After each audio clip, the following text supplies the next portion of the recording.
What I would say is that there's a sort of a spectrum with cartoon at one end and realism at the other end. Cartoon is simplified, realism is more like uh, photorealism. And you're able to move back and forth. You can go cartoony, you can go toward realism, but it helps to be able to go all the way to both ends of the spectrum. So one thing that can happen if you get used to a habit like putting a shadow down the side of the nose, and then you may do that in profiles and wind up doing it all the time. Getting used to putting these sort of decals onto things. Well, a coherent lighting strategy, as I call it, is when you're aware that there is a single or perhaps multiple light sources, but basically whatever it is that you're drawing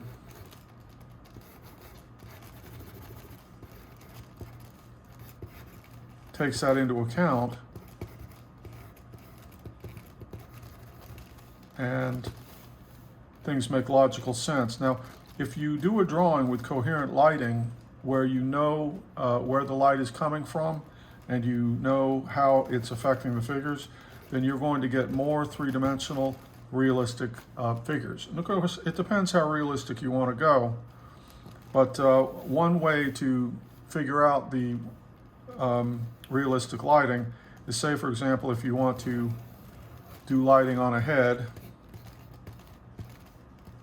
and you want it to be very realistic, well, you can sort of try to improvise this in your mind, but you can also imagine drawing the head from the point of view of the light source.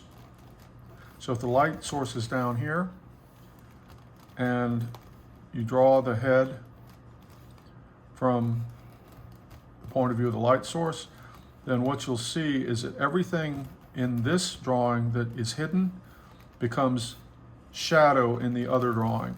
So the shadow of the nose, for example, where the shadow breaks fall,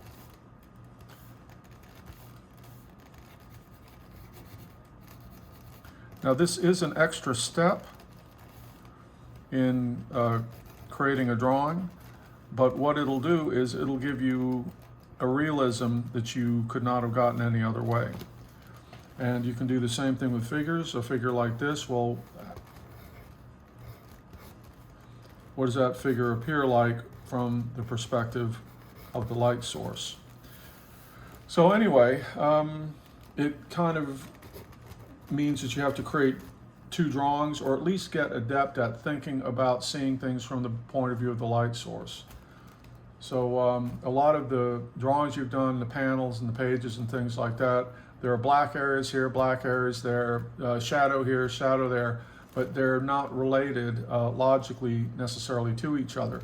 Now, there's a place for that too in comics storytelling, where you may not need to have realism.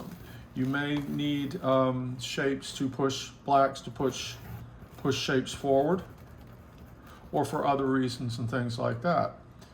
So, but it helps to be able to go all the way toward realism because, for example, later on in your career, you might decide that you want to go into painting or do something more like a realistic illustration, and then you'll be able to do that.